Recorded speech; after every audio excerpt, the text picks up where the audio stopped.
In 1600, the Atlantic coast of North America, the present-day United States, was home to well over 100 Indian nations. Nations nourished by fertile farmlands and bountiful hunting and fishing.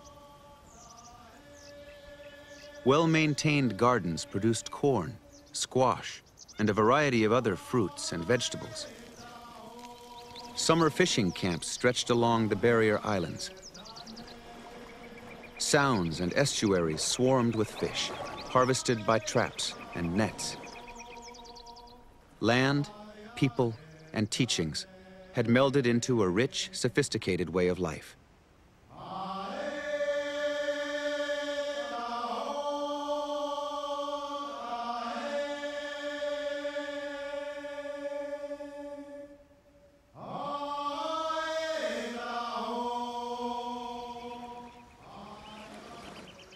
At the very center of the Atlantic seaboard, south of present-day Washington, D.C., 30 small nations united in the early 1600s to form the powerful Powhatan Confederacy.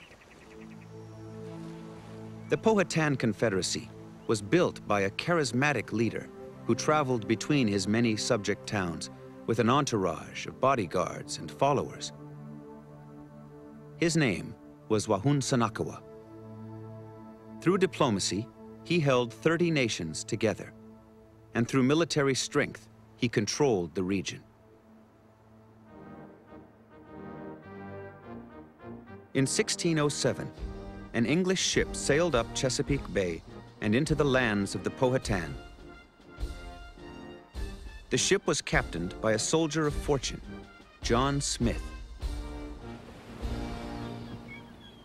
Hoping to be the first successful English colony in North America, the small but well-armed expedition landed at a place they would call Jamestown. As Jamestown took shape, Wahunsonacoa carefully weighed his options. He could destroy the settlement, but he was well aware of the power of European weapons and knew that an attack would be costly in Powhatan lives.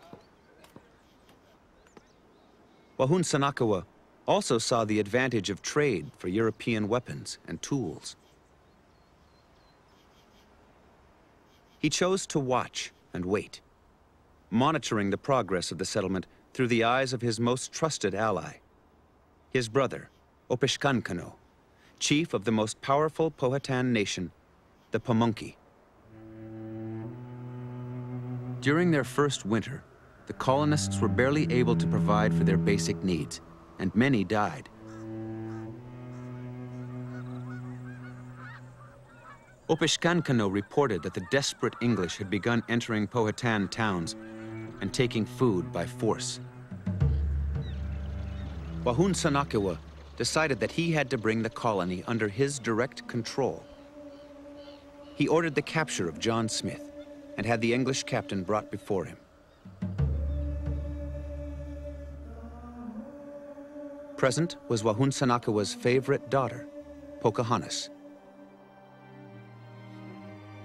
The romantic story of Pocahontas saving Smith from death was undoubtedly an example of Smith's own creativity. His account of the incident, written immediately afterward, said nothing of his life being threatened. Only his memoirs, written 17 years later, included the story. In fact, in his memoirs, he claimed to have been saved from death at the last moment by beautiful women, no less than 3 times. In reality, it is probable that Wahunsonacoa cemented an alliance by proclaiming Smith leader of the Powhatan's newest subject town, Jamestown. Having established his supremacy and English submission, Wahunsonacoa released Smith. But as new people and supplies arrived from England, the colony tried a new tack to gain the upper hand. The English attempted to crown Wahunsonacoa king of the Powhatan, which would make him a subject king of England. But the coronation turned into a farce. And a foul trouble there was to make him kneel to receive his crown. He, neither knowing the majesty nor meaning of a crown, nor bending of the knee, endured so many persuasions, examples, and instruction as tired them all. At last, by leaning hard on his shoulders, he a little stooped, and Captain Newport put the crown on his head. John Smith, English captain. The true balance of power was reflected in the trade between the two nations. The English were forced to pay extremely high prices in copper and trade goods for Powhatan food. New arrivals to the colony were shocked at the exchange rate. And the situation was an embarrassment to John Smith and the English. Finally, emboldened by an infusion of new weapons and men, Smith saw his chance to tilt the balance of power toward Jamestown. In January 1609, he took a military contingent into a Pamunkey town and seized Opishkankano and held him at gunpoint. His soldiers plundered the Pamunkey food stores, then demanded regular food tribute. If the Pamunkey did not comply, Smith promised to load his ships with their dead carcasses. Despite the assault, Wahunsanakawa strove to maintain the peace.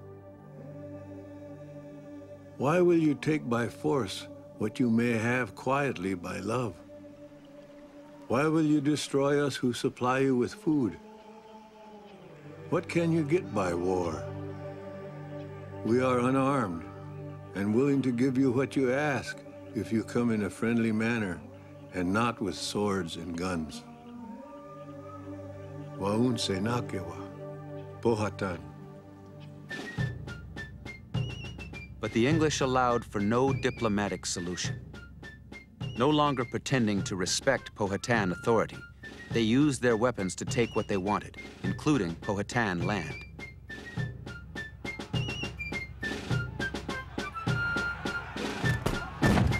The survival of the Powhatan people at stake, Wahunsanakawa finally turned to war in August of 1609. It would continue unabated for 4 years.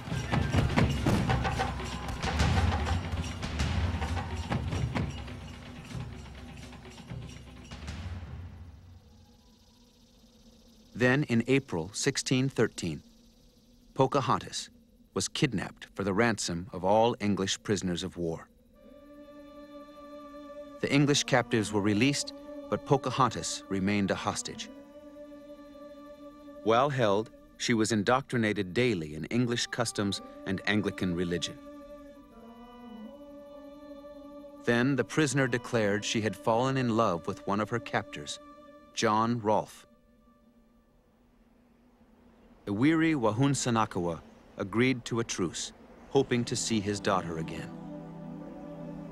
I am not so simple as to not know that it is much better to eat good meat, sleep comfortably, laugh and be merry with the English, than to run away from them and lie cold in the woods, and to be so hunted that I can neither eat nor sleep.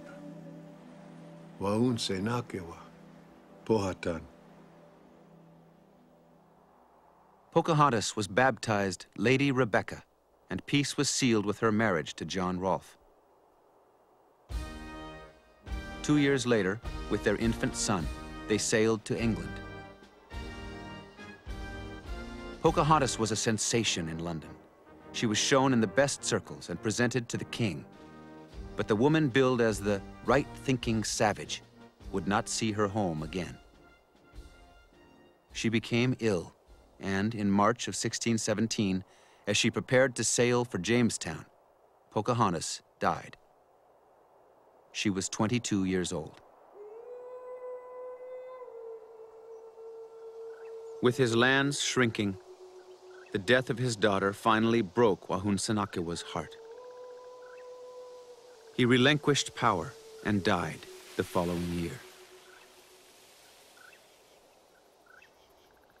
For Wahunsanakawa's brother, Opishkankano, the struggle continued, and he faced a grave situation. The American practice of smoking tobacco was taking hold in England. Demand for Virginia tobacco gave Jamestown a cash crop and the need for more Powhatan land for cultivation.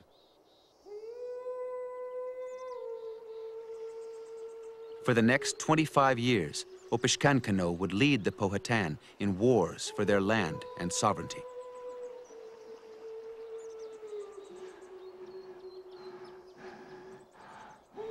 But by 1645, the struggle was becoming hopeless. The aged Opishkankano was carried into battle on a litter. He could not walk without help. He could not see without his servants holding his eyelids open. The last Powhatan War ended with the capture of the 90-year-old leader.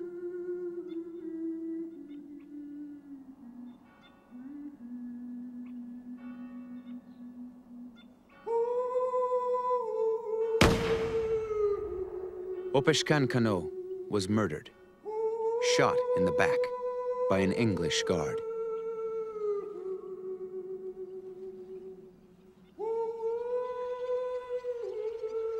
The powerful Powhatan Empire had proved unable to stem the tide of colonial expansion. On the little land that was left them, Powhatan people live to this day. Some descendants of the two brothers who guided their people through the first generation of contact.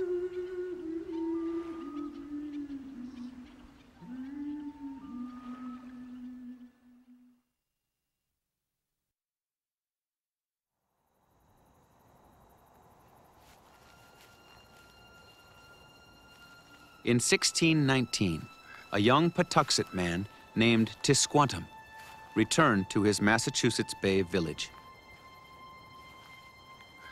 But no mother or father or wife hurried to welcome him home. His village was deserted, the houses overgrown, and in the place of family and friends lay a field of bones.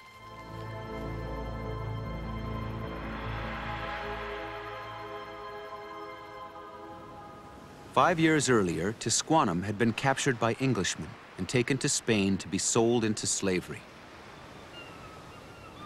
Freed by Spanish priests, he made his way to England. From there, he worked his way back to North America as a guide and interpreter on an English ship. Tisquantum's village had been decimated by disease brought by the same English slavers who had abducted him. Now he stood in the shattered remnants of his home. This year there would be no ceremony of thanksgiving for the bounties of the earth and sea. No thanks for the corn, the wild turkeys and geese, the lobsters, walnuts, and berries that were so plentiful. Tisquantum's long journey finally ended in Montauk, capital of the neighboring Wampanoag Nation, themselves recovering from the ravages of European diseases.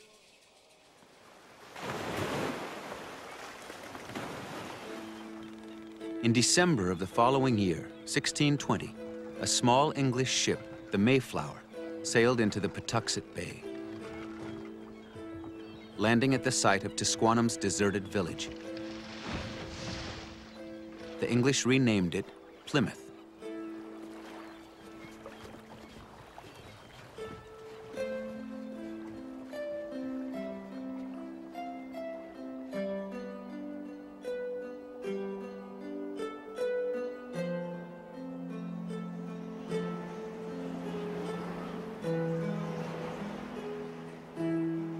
The Pilgrims' first winter was a hard one.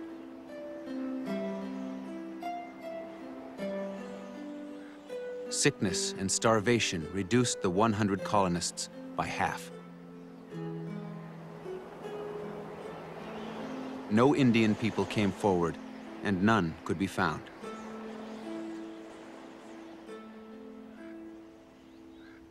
With the coming of spring, the surviving pilgrims were amazed by the appearance of one Indian man who greeted them with the word, "Welcome." His name was Samoset. He had learned some broken English among the Englishmen that came to fish at Monhegan. We questioned him of many things. He told us the place where we now live is called Patuxet, and that about 4 years ago, all the inhabitants died of an extraordinary plague, and there is neither man, woman, nor child remaining, as indeed we have found none, so that there is none to hinder our possession or lay claim unto it. William Bradford, Plymouth Colony. Samoset left Plymouth and traveled to Montauk to bring word of the fledgling colony to the Wampanoag leader, Massasoit. Within days, Massasoit and an entourage set out on the trip to Plymouth. Samoset was sent ahead with someone whose English was even better than his own. Tisquantum, the last Patuxet, the one person who could truly call Plymouth home. Later that day, Massasoit arrived. He was a very robust man in his best years, grave of countenance and spare of speech. His face was painted with a red, like mulberry, and he was oiled both head and face. William Bradford, Plymouth Colony. Using Samoset and Tisquantum as interpreters, Massasoit negotiated a treaty with the Pilgrims for peace and mutual protection. Massasoit had reason to seek allies. The European epidemics had wiped out a vast majority of the Wampanoag people and neighboring nations. However, their powerful rivals to the west, the Narragansett, were left untouched. An alliance with the Pilgrims would help the Wampanoag regain their diplomatic strength. Why would they want to have two enemies? The Narragansetts, whom they could probably consider to be their biggest threat, or these gnat-like English people that kept coming around the country, but they never seemed to stay before. Now all of a sudden they got a group of them that's building houses that have brought their families, women, first time English women have been in New England.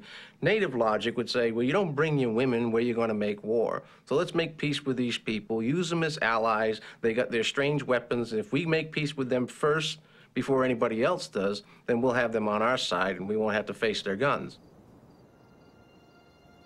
While Massasoit and his entourage returned to Montauk, Tisquantum remained with the Pilgrims on his beloved homeland and taught the new arrivals how to plant and where to fish. In the fall, 20 acres of Indian corn stood at Plymouth ready for harvest. And just as Tisquantum taught the Pilgrims to plant, he must have told them of the annual ceremony of Thanksgiving. A ceremony of thanks to celebrate the gifts of their world.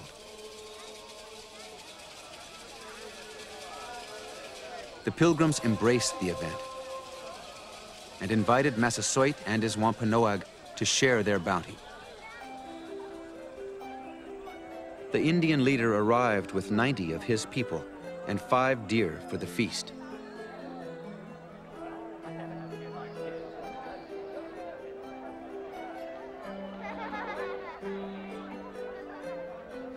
For 3 days and nights, the celebration continued. Prayers and dances, alternating with shooting contests, wrestling matches, and games. The Thanksgiving of 1621 would be remembered as the Pilgrims' first.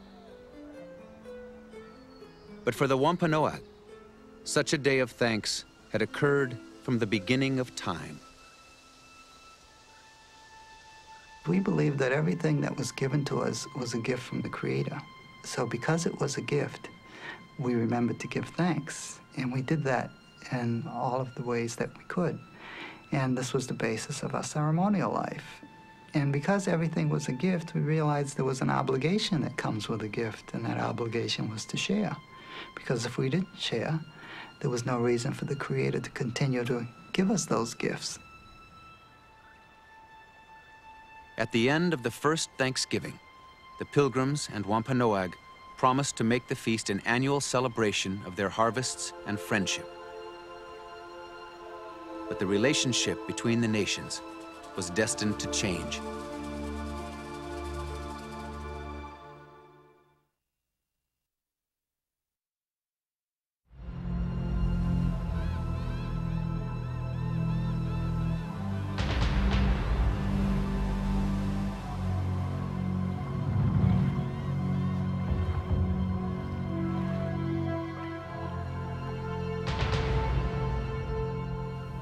We gave them unconditional acceptance and love and nurturement. Otherwise, they would have been massacred at the beach.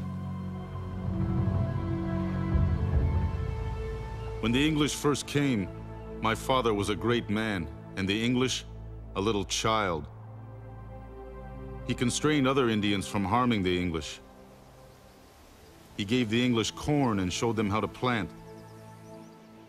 He let them have 100 times more land than now I have for my own people. King Philip, Wampanoag.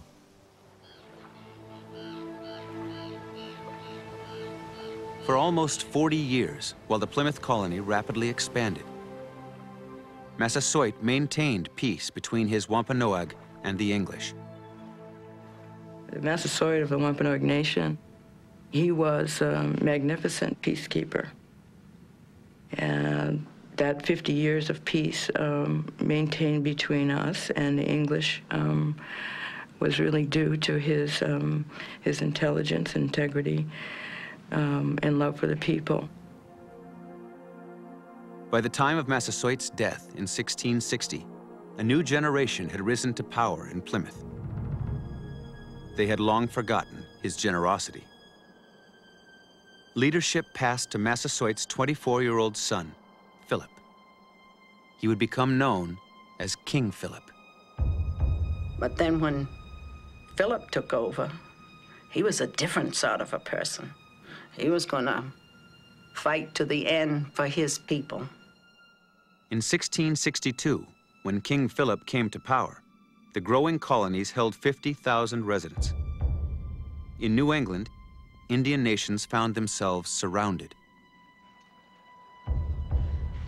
Their agricultural lands shrinking, many Wampanoag were left with little choice but to work for the English as laborers and servants. But it wasn't just land and liberty they were losing. Their culture and traditions were also under attack.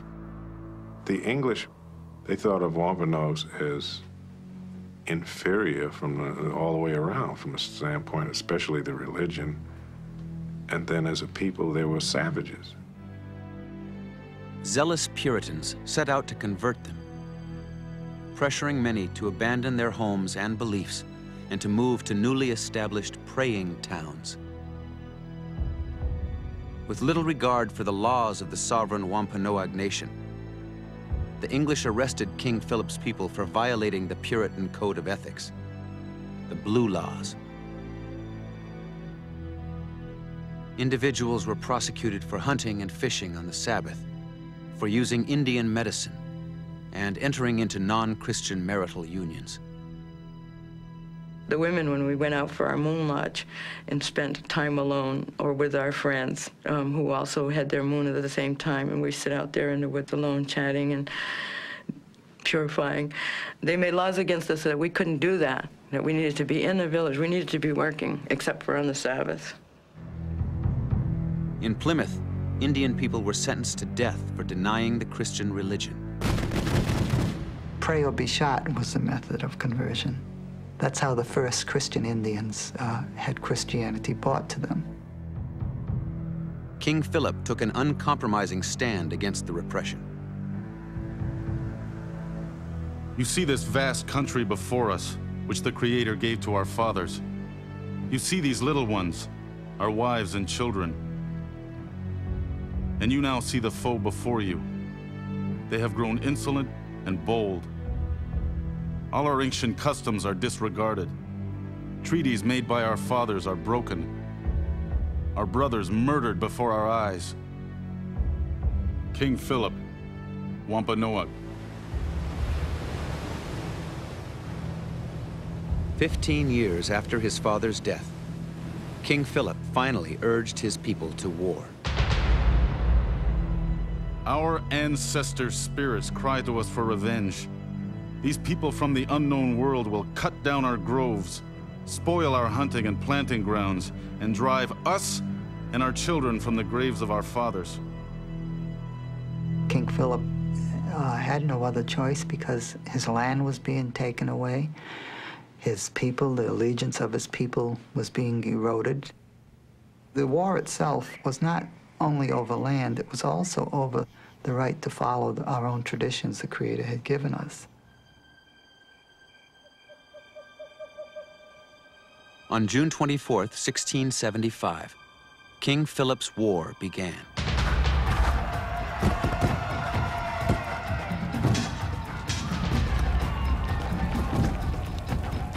In a brilliantly orchestrated series of forays, several English towns were caught off guard and burned to the ground by the Wampanoag and their allies. An Indian never forgets a kindness, but he never forgives a wrong. And because there had been so much kindness shown during those good years between Massasoit, King Philip's father, and those settlers that came, King Philip never forgot any of those families had been close to he and his family. And he spared them. He actually even sent warnings to some of those families during the war that the towns would be burned so they could escape with their families. As Indian victories mounted, hysteria gripped the settlements. It was reported that Indian troops hung upon the fringes of the English towns like the lightning on the edge of clouds. On the side of a bridge over the Charles River, one of King Philip's men posted a taunting message.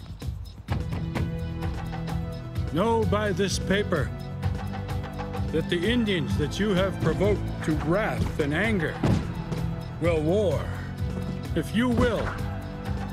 There are many Indians yet. You must consider the Indians lose nothing but their life. You must lose your fair houses and cattle. James, Nipmuc. Through the fall and winter, fortune favored King Philip's forces. Then, a series of defeats demoralized some Wampanoag allies. The Great Swamp Massacre was where over 300 Native American old women and children were all burnt alive in their wigwams just 6 days before Christmas, December 19th, 1675.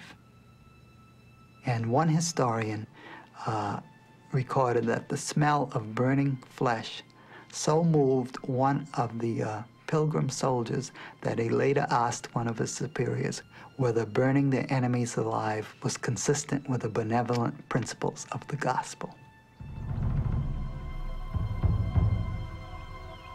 The fortunes of war were turning.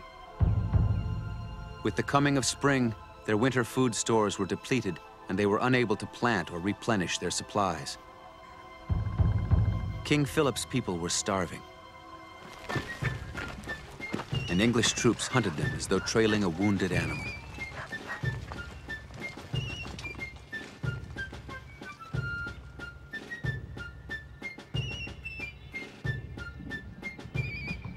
In May, the English attacked an allied Indian force camped above the falls on the Connecticut River.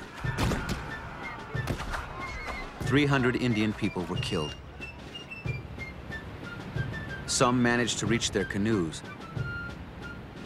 but in their haste, left behind their paddles and were swept over the falls to their deaths.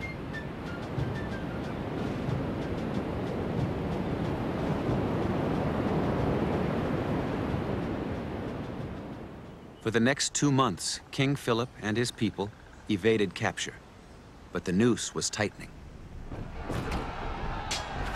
In August, English troops fell upon his camp, killing or capturing 173. King Philip narrowly escaped, but among those captured were his wife and 9-year-old son. In Plymouth, the clergy decided their fate. They were sold into slavery in Bermuda. My heart breaks. Now, I am ready to die. He would choose where he would die. King Philip returned to his home at Montauk, where his father, Massasoit, had often fed and entertained the pilgrims decades earlier. In the dawn light of August 12, 1676, an English and Indian army surrounded the sleeping camp.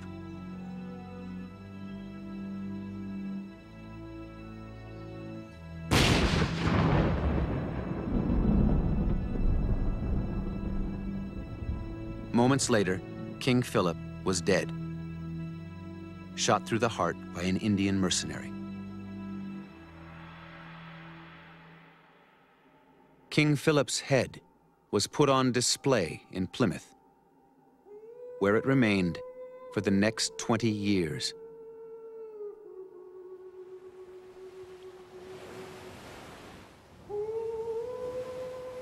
We all have a purpose, a role in life, and the Creator, in all of his wisdom, saw fit to spare us. We all could have been burned alive in the Great Swamp. We all could have been slaughtered in that war. But we were left here for a reason, and I believe that part of that reason is to be a conscience for this society, to prevent those same kinds of mistakes from continuing to be repeated over and over. That's what I see as my purpose, as the purpose of all of our Native people who will stand up and continue with that spirit that King Philip, Pontiac, Geronimo, all of our great leaders have had.